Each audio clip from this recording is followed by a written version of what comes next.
আসসালামু আলাইকুম। আশা করি সবাই ভালো আছেন। লতিফুল ইসলাম শিবলী লিখিত ইমাম বইয়ের ২ নম্বর পর্বে আপনাদের সবাইকে স্বাগতম। আমরা দেরি না করে মূল গল্পে চলে যাই। রুমি একটু নার্ভাস ফিল করে। এমন একটা সংবাদের জন্য সে নিজেকে প্রস্তুত করে রেখেছিল। তবুও এক ধরনের নার্ভাসনেস তাকে অস্বস্তিতে ফেলায়। শাহরুখ খান বলেন, এই নাও সঞ্জয় দার সাথে কথা বলো। সঞ্জয় হলেন সঞ্জয় লীলা বানসালী, হিন্দি সিনেমার বিখ্যাত পরিচালক, প্রযোজক, চিত্রনাট্যকার ও সঙ্গীত পরিচালক। সঞ্জয় তার এই বছরের বহুল আলোচিত ছবির মিউজিক করিয়েছেন বাংলাদেশের রুমিকে দিয়ে। তিনি কোনো ভনিতা ছাড়াই রুমিকে বললেন, কংগ্রাচুলেশন ম্যান। বলে কয়েক মুহূর্ত থামলেন সঞ্জয়। কেন শুভেচ্ছা জানাচ্ছে রুমি সে প্রশ্ন করার আগেই সঞ্জয় বললেন, academy award for best original song এর জন্য তুমি নমিনেটেড হয়েছ। রুমির আশেপাশের সবাই চিৎকার করে ওঠে, কংগ্রাচুলেশন ম্যান, এমনটা হবে আমি জানতাম। রুমির সারা মুখে শিশুর সারল্য ভরা হাসি।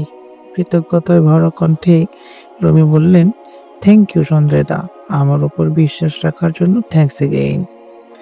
সঞ্জয়ের কাছ থেকে ছো মেরে দিয়ে শাহরুখ খান বললেন, কংগ্রেচুলেশন রুমি, নেক্সট উইকে বম্বে চলে এসো, আমরা সেলিব্রেট করব। নিঃশব্দে হাসতে হাসতে রুমি বললেন, থ্যাংক ইউ শাহরুখ ভাই। শোনো, আমি অলরেডি অনেকের সঙ্গে বাজি ধরেছি, এবছর অস্কার তুমিই পাবে। লেটস সি শাহরুখ ভাই। ওকে মাই ব্রাদার, আয়েশ করো, পার্টি বানাও, সি ইউ সুন ইন মান্নাত। রাত বাড়ার সাথে সাথে সারা দুনিয়া থেকে ফোন আসা শুরু হলো। শুভেচ্ছার বন্যায় ভাসছে রুমি। রুমির পার্সোনাল সেক্রেটারি কামাল গুরুত্ব বুঝে বুঝে কলগুলো ধরছে। রুমির ঢাকার বনানী বাসার সামনে জড়ো হয়েছে প্রচুর মিডিয়া কর্মী। চলছে লাইভ ব্রডকাস্ট। রুমি এই মুহূর্তে অবস্থান করছে কক্সবাজার, তার মালিকানাধীন 5 তারকা hotel Sea Symphony of Cox. গানের জন্য বাংলাদেশে প্রথম কেউ অস্কারে নমিনেটেড হলো। স্বয়ং প্রধানমন্ত্রী ফোন করে শুভেচ্ছা জানিয়েছেন। বাংলা গানের ইতিহাসে সবচেয়ে জনপ্রিয় রকস্টার রুমি দেশের গণ্ডি ছাড়িয়ে পৌঁছে গেছেন বিশ্ব সঙ্গীতের মঞ্চে। বাংলার পাশাপাশি তার রয়েছে প্রচুর মৌলিক হিন্দি ও ইংরেজি গান। ফলে বিশ্ব সঙ্গীতের এক বিশাল অডিয়েন্স রয়েছে তার দখলে। ক্যারিয়ারের শুরুতেই রুমি বুঝেছিলেন শুধু বাংলা গান দিয়ে দুনিয়া জয় করা সম্ভব নয়। দক্ষিণ এশিয়ার বাজার ধরতে হবে হিন্দি দিয়ে, আর বাদবাকি দুনিয়া ধরতে হবে ইংরেজি দিয়ে। কঠোর সাধনা আর নিখুঁত পরিকল্পনা রুমিকে সেখানে পৌঁছে দিয়েছে। 20 বছর আগে রুমি যখন বাংলা গানের উঠতি তারকা, তখন প্রথমবারের মতো তাকে কনসার্ট করতে বিদেশে গিয়েছিলেন, লন্ডনে। তার ধারণা ছিল বাঙালিদের পাশাপাশি শ্বেতাঙ্গ বিদেশিরাও কনসার্টে আসবে, কিন্তু মঞ্চে উঠে তিনি হল ভর্তি অডিয়েন্সের দিকে তাকিয়ে হতাশ হন। বাঙালিদের বাইরে আছে অল্প কিছু ইন্ডিয়ান। দেশের তারুণ্য মাতিয়ে তোলা গানগুলো লন্ডনের প্রবাসী বাঙালিরা নিরস বদনে কোনো রকমে শুনছে আর কি। মূলত তারা অপেক্ষা করছে তার পরের শিল্পীর গান শোনার জন্য, যে কিনা এসেছে মুম্বাই থেকে হিন্দি গান গাওয়ার জন্য। তিনি খুব অপমানিত বোধ করলেন যখন তার গান গাওয়ার মাঝে মাঝে অডিয়েন্স থেকে চিরকুট পাঠিয়ে তাকে জনপ্রিয় হিন্দি গান থেকে কভার করার জন্য অনুরোধ করা হচ্ছিল।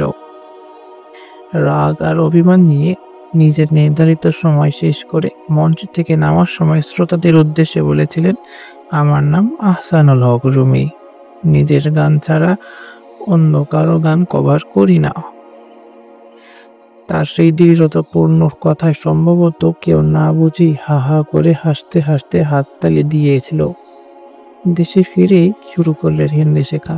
তখনই তিনি খেয়াল করলেন হিন্দি সিনেমার গান মূলত সমৃদ্ধ হয়েছে উর্দু কবিদের হাতে।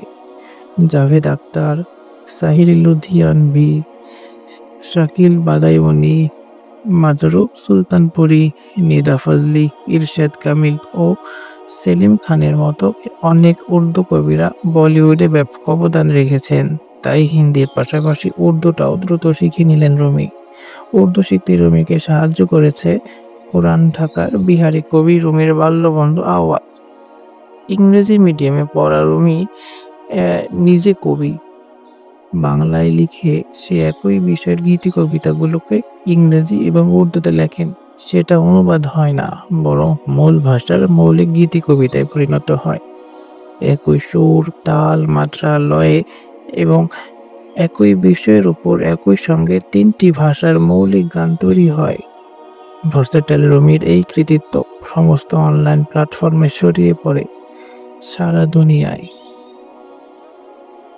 রুমির গানের এই স্টাইলটা ইউনিক। এই মুহূর্তে আর কেউ এমন করে গান করে না।